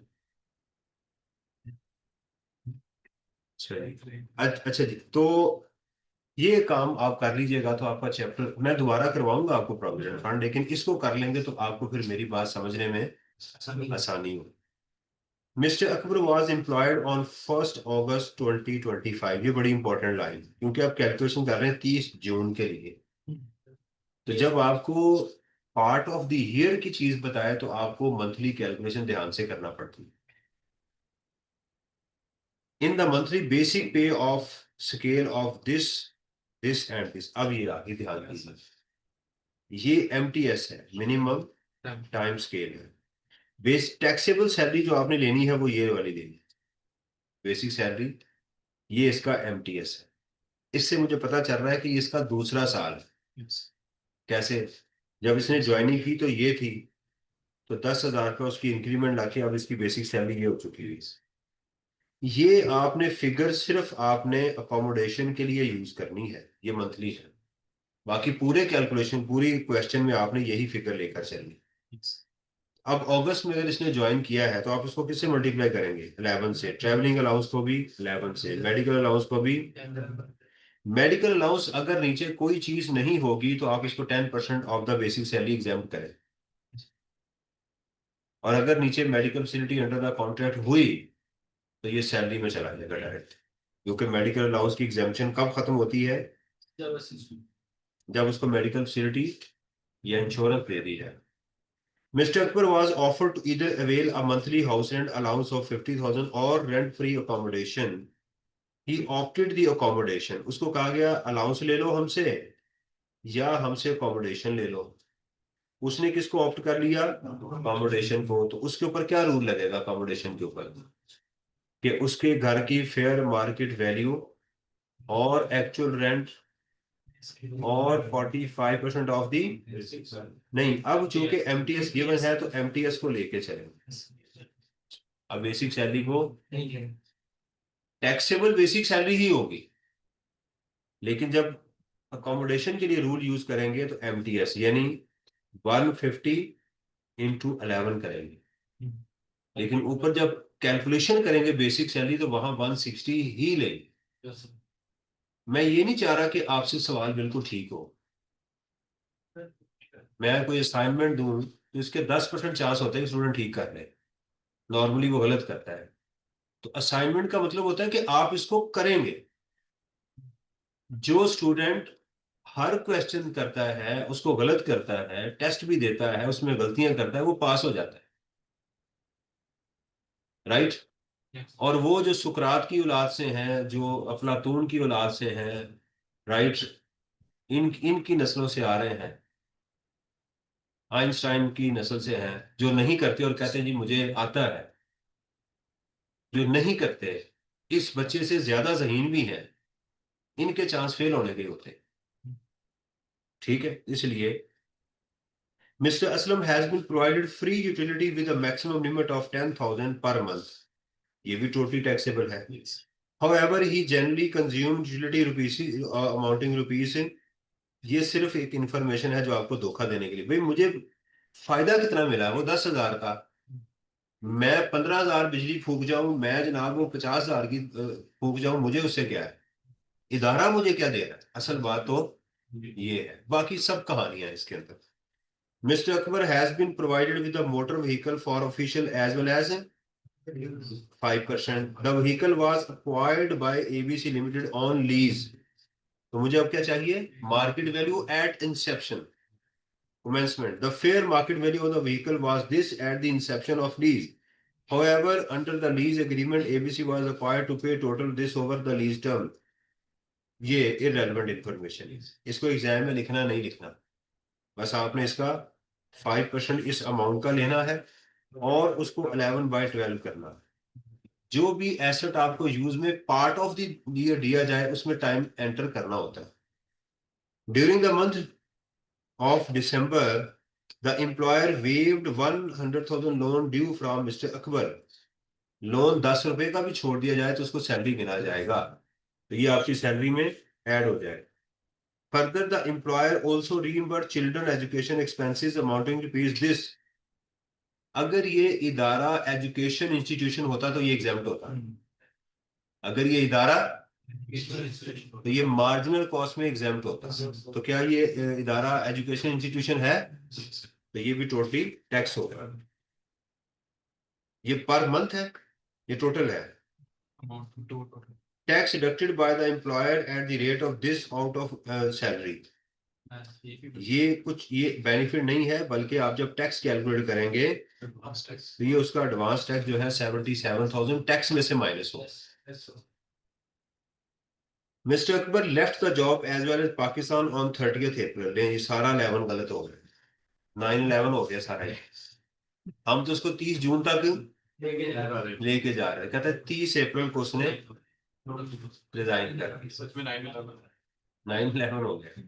अब कितने महीने हो गए? अगस्त, सितंबर, अक्टूबर, नवंबर, दिसंबर, जनवरी, फरवरी, मार्च, और वो यहाँ से छोड़ के अप्रैल भी हो गया। अब वो जितनी ऊपर कैलकुलेशन थी वो किस पे आ गई है?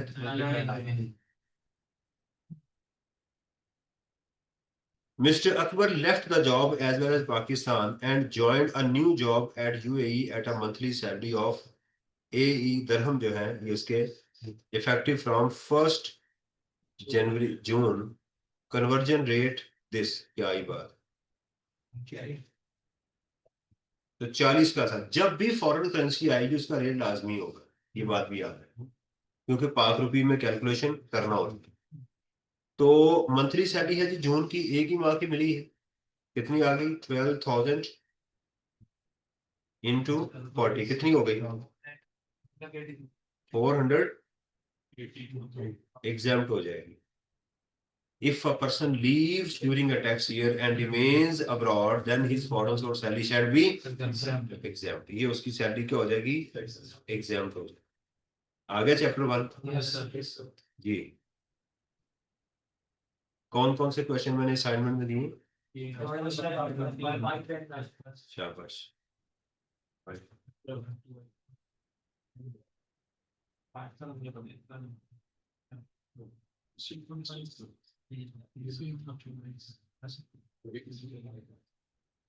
अच्छा, इस ये जो अगला क्वेश्चन है इसमें इस पॉइंट को छोड़ दीजिएगा, डिविडेंड को, ये इनकम फ्रॉम अदर सोर्सेस में इसको छोड़ दीजिएगा, बाकी आपसे सारा हो जाएगा। ये वाला जी असाइनमेंट में आपने करना।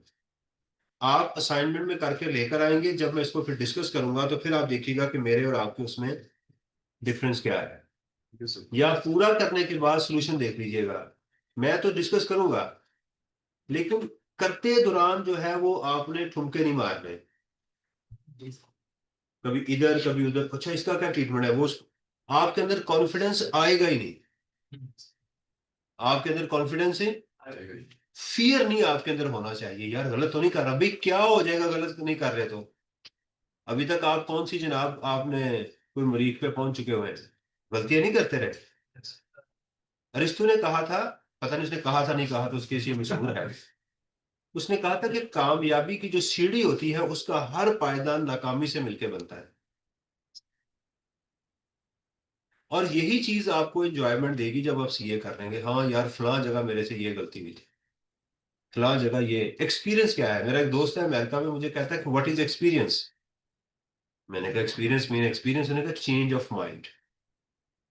तजुर्बा क्या होता है? आप कहते हैं हाँ ये वाली गलती की थी, अब मैंने दोबारा वो गलती।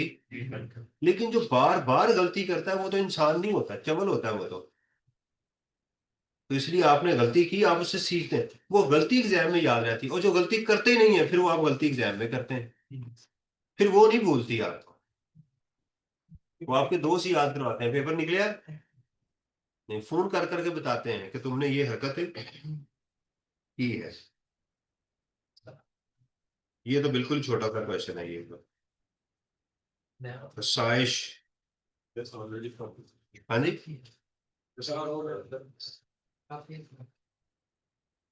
वो नहीं बड़े दिन है यार आपके पास है जी। Thursday, Wednesday, Thursday, Friday, Saturday, Sunday, 5 दिन क्या करेंगे वेले रह के भाई? पूरी कहावत की टीचर काफी sufficient amount of minor life में देगा। हाँ जी, है ना हॉस्पिटल में। नहीं मैं नहीं हॉस्पिटल जाता, नहीं मैं जरा यार, मेरे भी दोस्त हैं, उनका भी दिल करता है कहीं जरा थोड़ा सा नहीं सर, होए भाई साहब, ये ना कीजिएगा यार, ये इसमें कुछ और चीजें भी आ गई हैं। ये आपने असाइनमेंट में क्वेश्चन 11 तक 11 तक नहीं, इसमें मैंने कुछ क्वेश्चन एम्प्लॉय शेयर स्कीम का जिसमें आ रहा है ना, वो आपसे नहीं अभी होगा। एम्प्लॉय शेयर स्कीम का जहाँ आएगा वो आपसे हैंडल नहीं होगा, इससे पहले वाले आपसे बाकी हैंडल होगा, क्योंकि इसमें प्रोविडेंट फंड था, तो इसमें मैं वो खुद आपको करवा दूँ। ठीक है, आपने तैयारी करनी है इस पूरे की, और ये क्वेश्चंस आपने साथ हैं वो कर रहे हैं, समझ आ रही? जो क्वेश्चन तंग करेगा आपने उसको टिक लगा लेना है, जिसको दोबारा करेगा। तो इस तरह से क्वेश्चन आहिस्ता आहिस्ता शॉर्ट होते जाते हैं, समझ आ रही? ये मानना है। अस्सलाम वालेकुम।